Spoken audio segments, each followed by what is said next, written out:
ॐ धाता पुरस्ताद्यमुदा जहार शक्रः प्रविद्वान् प्रदिशश्च तस्रः तमेवं विद्वानमृत इह भवति नान्यः पन्था अयनाय विद्यते।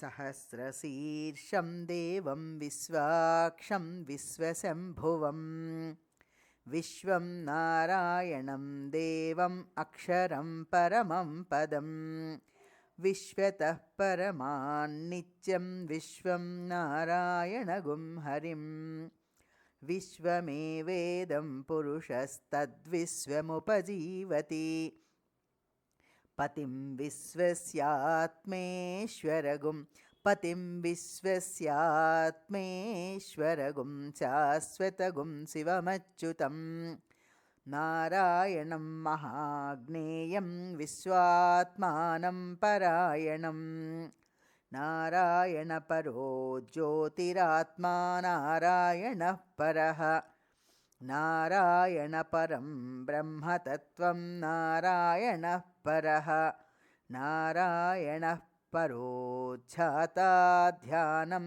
नारायणः परः यच्च किञ्चिज्जगत्सर्वं दृश्यते श्रूयतेऽपि वा अन्तर्बहिश्च तत्सर्वं व्याप्य नारायणस्थितः अनन्तमव्ययं कविगुं समुद्रेऽन्तं विश्वशम्भुवम् पद्मकोशप्रतीकाशगं हृदयं चाप्यधोमुखम् अधो निश्चावितस्यान्ते नाभ्यामुपरि तिष्ठति ज्वालमालाकुलं भाति विश्वस्यायतनं महतु सन्ततगुं शिलाभिस्तुलम्बत्याकोशसन्निभं तस्यान्ते सुषिरगुं सूक्ष्मं तस्मिन् सर्वं प्रतिष्ठितं तस्य मध्ये महानग्निर्विश्वार्चिर्विश्वतोमुखः सोऽग्रभुग्विभजन्तिष्ठन्नाहारमजरः कविः तिर्यगूर्ध्वमधस्यायीरस्मयस्तस्य सन्तता सन्तापयति स्वं देहमापादतलमस्तकः तस्य मध्ये वह्निशिखा अणीयोर्ध्वा व्यवस्थितः नीलतो यदमध्यस्ताद्विद्युल्लेखेव भास्वरा नीवारसूकवत्तन्वी पीता भास्वत्यणूपमा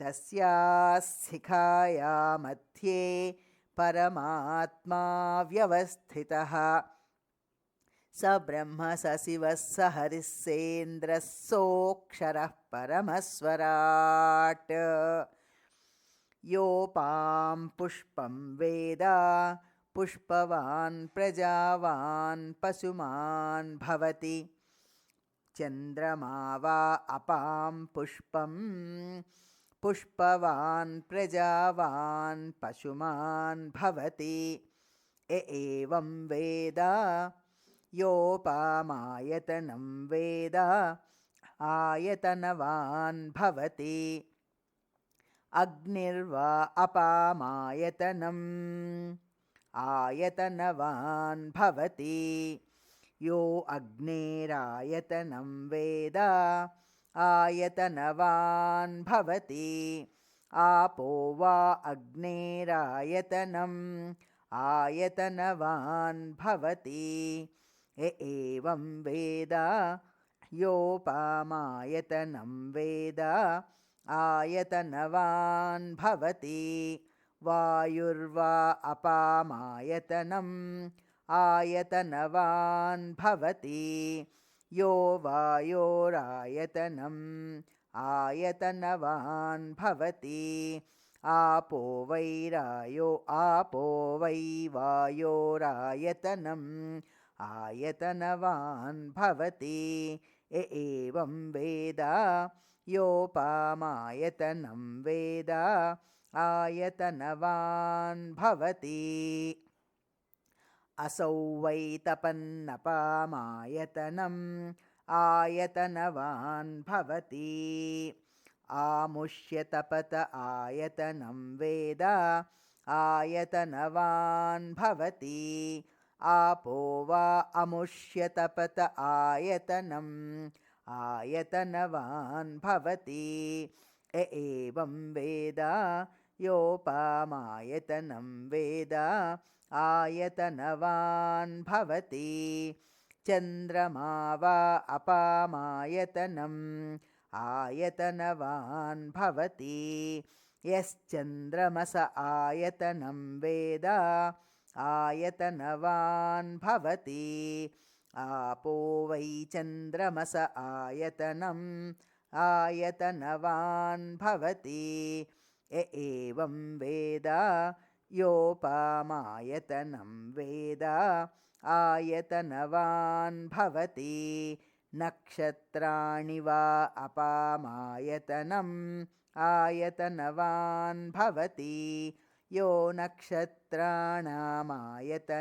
वेद आयतनवान् भवति आपो वै नक्षत्राणामायतनम् आयतनवान् भवति एवं वेद योपामायतनं वेद आयतनवान् भवति पर्जन्यो वा अपामायतनम् आयतनवान् भवति यः पर्जन्यस्यायतनम् आयतनवान् भवति आपो वै पर्जन्यस्यायतनं वेद आयतनवान् भवति एवं वेद योपामायतनं वेद आयतनवान् भवति संवत्सरो वा अपामायतनम्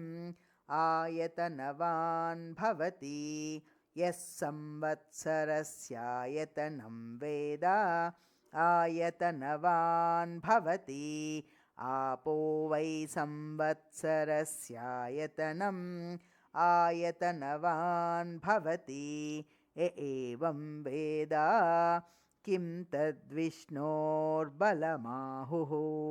का दीप्तिः किं परायणम् एको यद्धारयद्देवः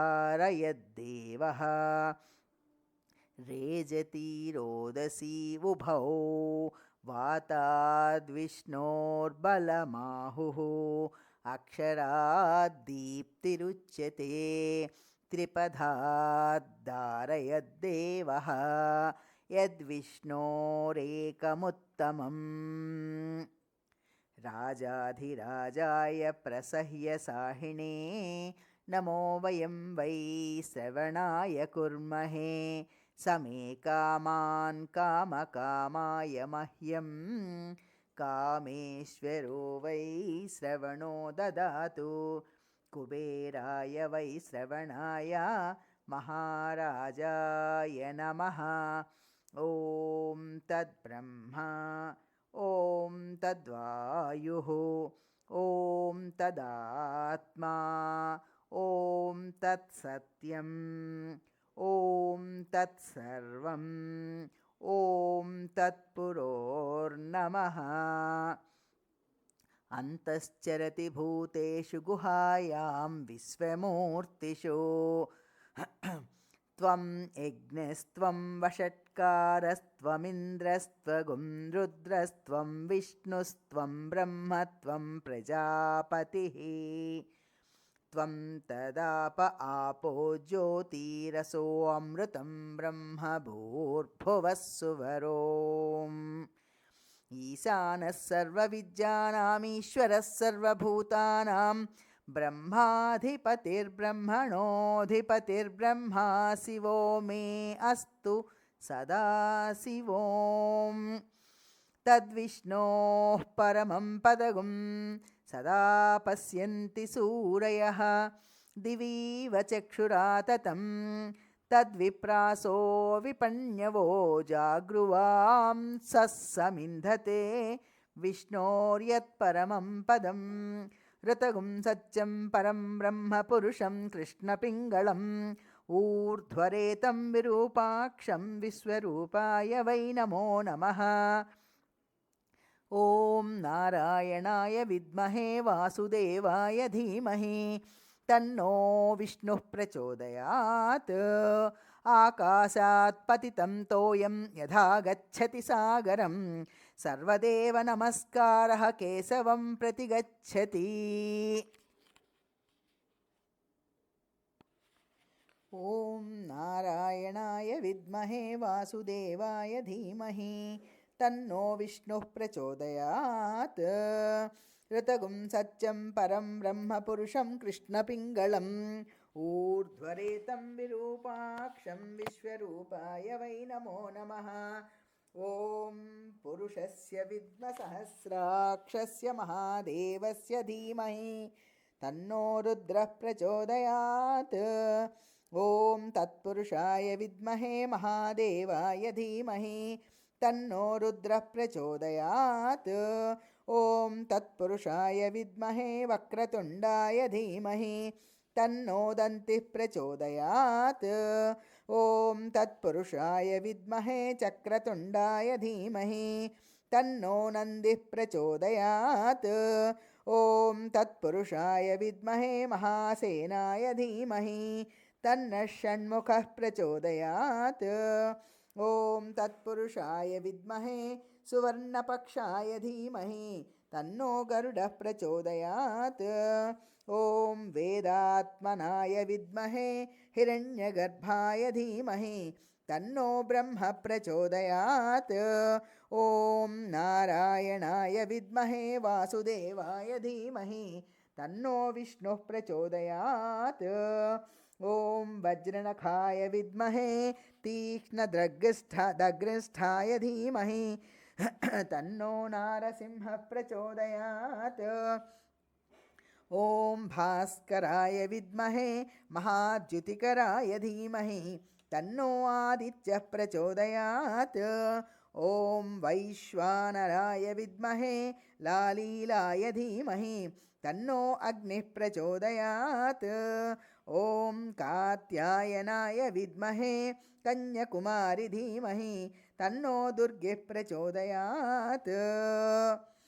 सहस्रपरमा देवी शतमूला शताङ्कुरा सर्वगुं हरतु मे पापं दूर्वा दुःस्वप्ननाशिनी काण्डात् काण्डात् प्ररोहन्ति परुषः परुषः परि ये वानो दूर्वे प्रतनुसहस्रेण शतेन च या शतेन प्रतनोषि सहस्रेण विरोहसि तस्यास्ते देवीष्टके विधेमः हविषा वयम् अश्वक्रान्ते रथक्रान्ते विष्णुक्रान्ते वसुन्धरा शिरसा धारयिष्यामि रक्षस्व मां पदे पदे।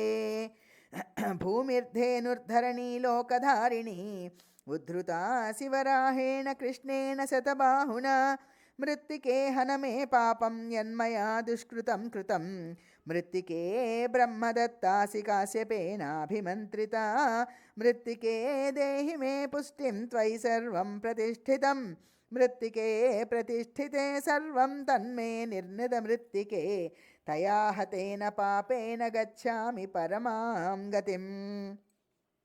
लक्ष्मीं क्षीरसमुद्रराजतनयां श्रीरङ्गधामेश्वरीं दासीभूतसमस्तदेववनितां लोकैकदीपाङ्कुरां श्रीमन्मन्दकटाक्षलब्धविभवद्ब्रह्मेन्द्रगङ्गाधरां त्वां त्रैलोक्यकुटुम्बिनीं सरसिजां वन्दे मुकुन्दप्रियां सिद्धलक्ष्मीर्मोक्षलक्ष्मीर्जयलक्ष्मीः सरस्वती श्रीर्लक्ष्मीर्वरलक्ष्मीश्च प्रसन्ना मम सर्वदा वराङ्कुशौपाशमभीतिमुद्रां करैर्वहन्तीं कमलासनस्थां बालार्ककोटिप्रतिभां त्रिनेत्रां भजेऽहमम्बां जगदीश्वरीं तां सर्वमङ्गलमाङ्गल्ये शिवे सर्वार्धसाधिके शरण्ये त्र्यम्बके देवी नारायणि नमोऽस्तु ते। ॐ महादेव्यै च विद्महे विष्णुपत्न्यै च धीमहि तन्नो लक्ष्मीः प्रचोदयात्। ഓം ശാന്തി ശാന്തി ശാന്തി.